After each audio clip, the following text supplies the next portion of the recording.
Hello students. Class ninth में हमारा chapter चल रहा है संख्या पद्धति और आज हम करने वाले हैं उसकी प्रश्नावली 1.1 जिसका क्वेश्चन नंबर 1 आपके सामने है। क्या शून्य एक परिमेय संख्या है? क्या इसे आप p बट्टे q के रूप में लिख सकते हैं जहां p और q पूर्णांक हैं और q शून्य के बराबर नहीं है? तो पहले तो आप ये समझ लें कि परिमेय संख्या होती क्या है। ऐसी संख्या जिसको हम p बट्टे क्यू के रूप में लिख सकते हैं उसी को परिमेय संख्या हम कहते हैं। अगर मैं लिखता हूं 3 तो मैं इसके नीचे 1 लगा सकता हूं, तो ये 3/1 हो गया। तो p बट्टे क्यू के रूप में मैंने 3 को लिख दिया है, इसलिए 3 एक परिमेय संख्या है। इसी तरीके से 0 के बारे में जब आपसे पूछा है तो क्या मैं 0 के नीचे 1 लगा सकता हूं? बिल्कुल। 0 के हर में मैं 1 लगा सकता हूं, तो 0/1 बन गया। ये p बट्टे क्यू के रूप में आ चुका है, इसीलिए 0 एक परिमेय संख्या है। तो आप यहां लिखेंगे 0 एक परिमेय संख्या है, क्योंकि 0 के नीचे अगर 1 लगा देंगे तो बन गई वो परिमेय संख्या। अब हम आते हैं क्वेश्चन नंबर 2 पर। क्वेश्चन नंबर 2 में आपसे कहा है कि 3 और 4 के बीच 6 परिमेय संख्याएं ज्ञात कीजिए। तो जैसे 1.2 है, ये एक परिमेय संख्या होती है, क्योंकि अगर मैं यहां से पॉइंट हटा दूं तो नीचे 10 आ जाएगा ना, मतलब मैं इसको 12/10 लिख सकता हूं। इसी तरीके से अगर कहीं लिखा है 1.33, ये भी एक परिमेय संख्या है, क्योंकि अगर मैं यहां से दशमलव हटा दूं तो ऊपर हो जाएगा 133, दशमलव हटाने के बाद नीचे 100 आएगा, क्योंकि दशमलव के बाद दो संख्या है इसलिए एक के साथ 2 0 लगा दिए। ऐसे ही 25.6 ये भी एक परिमेय संख्या है, क्योंकि इसमें अगर दशमलव हटाओगे तो हो जाएगा 256/10। तो ये सभी परिमेय संख्याएं हैं, दशमलव वाली संख्याएं भी परिमेय संख्या होती है। अब आते हैं क्वेश्चन में। 3 और 4 के बीच में 6 परिमेय संख्याएं हमें बतानी है।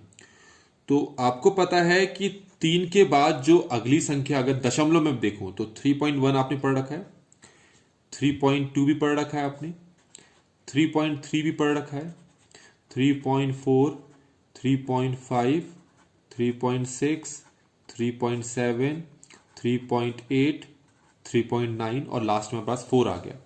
तो ये जितनी भी संख्या आपको दिख रही हैं ये सभी की सभी क्या हैं? ये हैं आपके पास परिमेय संख्याएं। तो 6 से ज्यादा मैंने परिमेय संख्या आपको दिखा दी 3 और 4 के बीच में। तो ये क्वेश्चन नंबर 2 आपका कंप्लीट हो जाता है। अच्छा, अब हमारे पास क्वेश्चन नंबर 3 है। क्वेश्चन नंबर 3 में आपको एक परिमेय संख्या दे रखी है 3/5। 3 को 5 से अगर मैं डिवाइड कर दूं तो ये हो जाता है हमारे पास 0.6। दूसरा दे रखा है आपको 4/5। तो 4 को अगर मैं 5 से डिवाइड कर दूं तो ये हो जाएगा 0.8। आपको 0.6 और 0.8 के बीच में 5 परिमेय संख्याएं बतानी है। तो ये भी तरीका आसान है। आप एक चीज ध्यान रखें, ये अगर 0.6 लिखा है तो मैं इसको 0.60 भी लिख सकता हूं, 0.600 भी लिख सकता हूं। ऐसे ही ये मेरे पास 0.8 है, मैं इसको 0.80 भी लिख सकता हूं, 0.800 भी लिख सकता हूं। ठीक है, तो अभी के लिए सिर्फ मैं एक ही 0 लगा रहा हूं, 0.60, और यहां मैं लिखता हूं 0.80। 0.60 के बाद अगला नंबर कौन सा होगा? 0.61, then 0.62, then 0.63, then 0.64, then 0.65, then 0.66, then 0.67, then 0.68, then 0.69। इस तरीके से मैंने कई सारी संख्याएं 0.60 और 0.80 के बीच में लिख दी। ये सभी की सभी संख्याएं 0.6 और 0.8 के बीच में भी लाई करती हैं, या फिर यूं कहें 3/5 और 4/5 के बीच में भी लाई करती हैं। इसलिए ये सारी संख्याएं भी परिमेय संख्याएं हैं। आपको बता चुका हूं ऊपर दशमलव वाली संख्याएं क्यों परिमेय संख्याएं होती है, क्योंकि दशमलव हटाते हैं तो नीचे 10 आता है या 100 आता है, 1000 आता है। ये डिपेंड करता है दशमलव के बाद कितनी संख्याएं हैं। तो हमारे पास ये थर्ड क्वेश्चन भी यहां पर हो चुका है। इसके बाद हमारे पास फोर्थ क्वेश्चन है, इसमें ट्रू और फॉल्स है। ठीक है, सत्य है या असत्य है, इस पे विचार करना है हमने। तो क्वेश्चन नंबर जो फोर्थ है उसका पहला, इसमें क्या है कि प्रत्येक प्राकृत संख्या एक पूर्ण संख्या होती है। पहले प्राकृत संख्या या प्राकृतिक संख्या, कुछ भी बोल दो आप। प्राकृत संख्या कहां से स्टार्ट होती है, पहले ये देख लेते हैं। प्राकृत संख्या 1 से स्टार्ट होती है, 1 2 3 4 5 ऐसे चलती जाती हैं। और पूर्ण संख्याएं स्टार्ट होती हैं 0 से, 0 1 2 3 4 5 ऐसे। इसका मतलब है सारी की सारी प्राकृतिक संख्याएं पूर्ण संख्याओं में आती है ना, इसीलिए प्राकृत संख्या को हम पूर्ण संख्या भी कहते हैं। तो प्रत्येक प्राकृतिक संख्या एक पूर्ण संख्या होती है। इसका जवाब, एक प्राकृत संख्या है, ये पूर्ण संख्या भी है। 2 एक प्राकृत संख्या, ये पूर्ण संख्या भी है। 3 एक प्राकृत संख्या, ये पूर्ण संख्या भी है।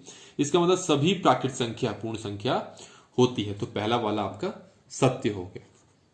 अब क्वेश्चन नंबर 2 पे आते हैं। प्रत्येक पूर्णांक एक पूर्ण संख्या होती है। अच्छा, इसको समझने के लिए पहले आपको पता होना चाहिए कि पूर्णांक में कौन कौन संख्या आती है।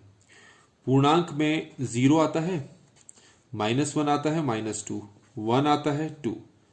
अब पूर्णांक में ऋणात्मक नेगेटिव नंबर्स भी आते हैं। क्या ये नेगेटिव नंबर्स पूर्ण संख्या में आते हैं? नहीं आते ना, इसलिए प्रत्येक पूर्णांक पूर्ण संख्या नहीं होता है। ठीक है, तो असत्य हो गया ये स्टेटमेंट। तीसरा,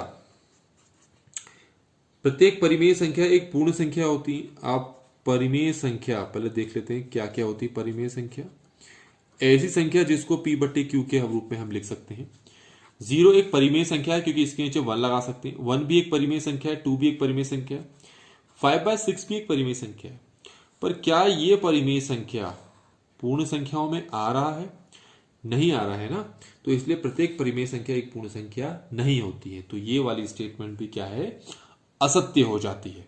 तो इस तरीके से हमारे पास ये प्रश्नावली है, एक्सरसाइज 1.1 यहां पर कवर हो जाता है। वीडियो अच्छी लगी हो तो लाइक करें, चैनल को सब्सक्राइब करें और इस वीडियो को अपने दोस्तों के साथ शेयर करना ना भूलें। Thank you so much.